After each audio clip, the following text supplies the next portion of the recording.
Welcome to The Standard. From Vancouver, I'm Peter Klein. Tonight we have two musical pioneers on the show.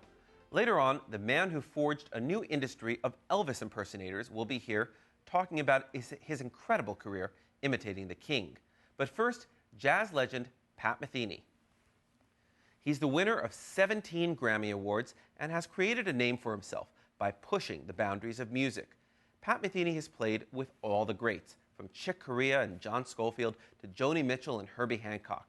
Now he's touring the world with a less illustrious but equally impressive backup band, a collection of robot-controlled instruments he calls the Orchestrion, which is the name of his new album. I recently had a chance to interview the legendary guitarist following his concert here in Vancouver.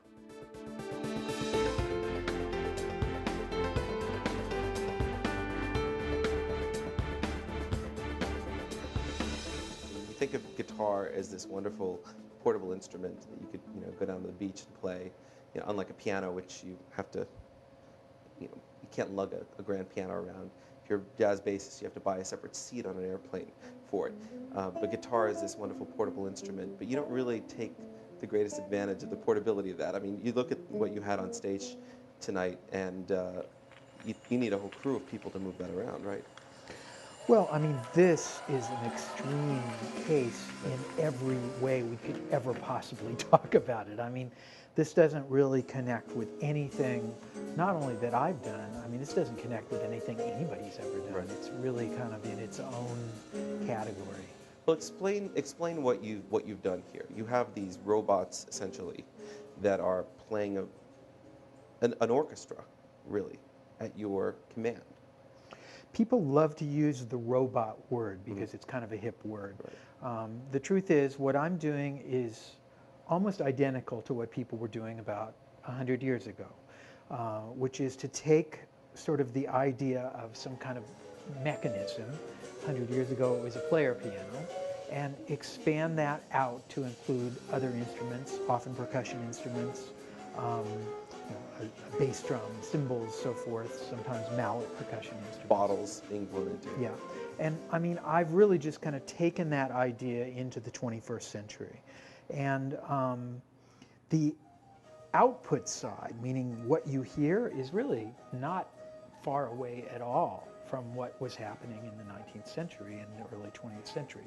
But the input side, the way I'm controlling it, the way that I'm interacting with this world of instruments, is something totally of the 21st century. Right. Well, you mentioned player pianos. That was partly an inspiration for you, wasn't it? Your grandfather in Wisconsin had a player piano in the basement that you were fascinated by. I was fascinated with my grandfather's player piano in his basement in Wisconsin, and it was a place that I made a beeline for every time we would go visit. And it was something that I just never forgot as the years went by. I mean, my trajectory went in a completely other way. Certainly playing the guitar has nothing to do with a player piano. But it's just been something I've been fascinated by and always wondered why it went away, and also, might it be possible for me to kind of find a voice in that world somehow. It was something that just had a particular resonance for me. I think probably because of, being a little kid and the impression that it made. Mm-hmm.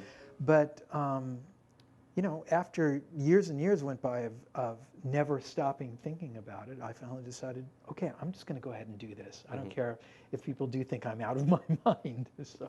When I first heard about what you were doing, having these sort of mechanized instruments, my initial instinct was that's sort of anti-jazz, isn't it? Because everything is going to be very organized, and the idea of when you play with Charlie Hayden, or he might play a riff on the bass, you pick up on it, you respond to it, he hears what you do. There's sort of an organic quality to the way a jazz group exists.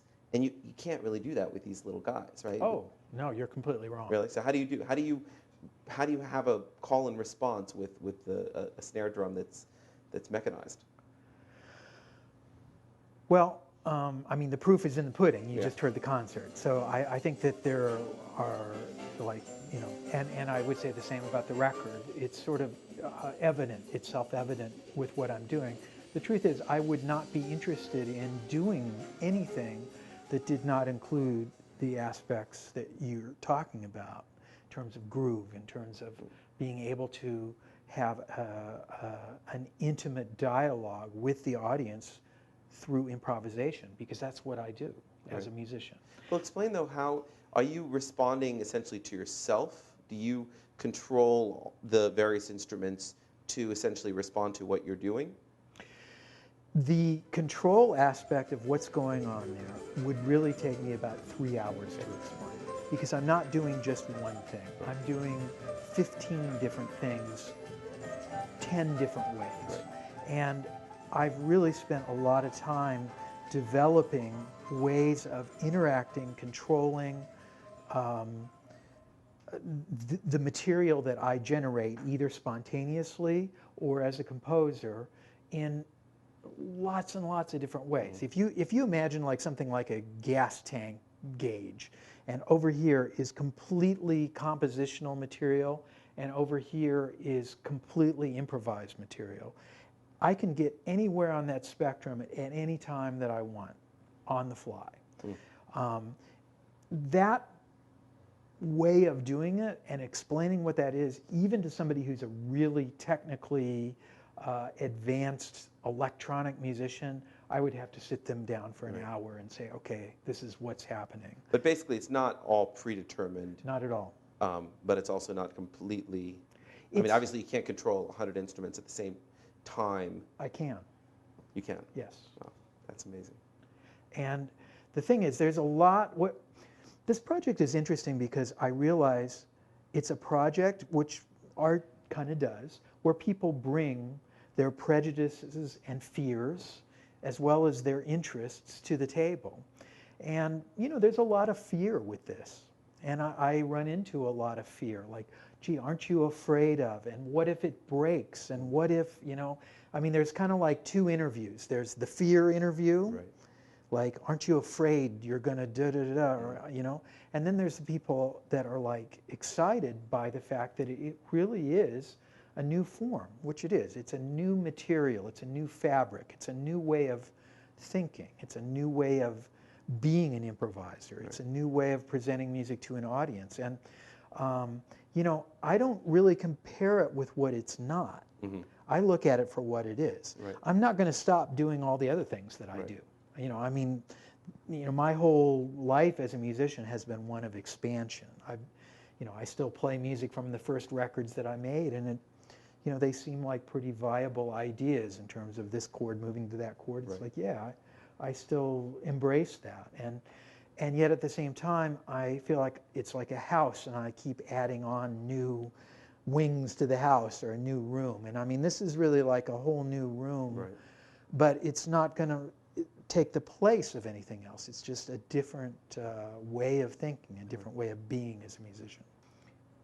To me, there are certain narrative, dramatic qualities that I, as a fan of music, need to experience in order to feel like I've had a sort of successful interaction with music. And those things for me are non-negotiable. It doesn't matter if I'm doing this, or if I'm playing trio, or if I'm playing free, or if I'm playing My Funny Valentine, or if I'm playing, you know, something through composed. Those issues to me are things that must be there. And that also applies to this. I would not have been able to do this if I couldn't get it to groove. I would not have been able to do this if I was not able to be free in this world. I wouldn't have been able to do it if it didn't sound good. You know, some people almost criticize this. People say, wow, it sounds so good. Like there's something wrong with that. It's like, or other people say, wow, it sounds just like you. Like, well, yeah, I mean, you know, it's supposed to.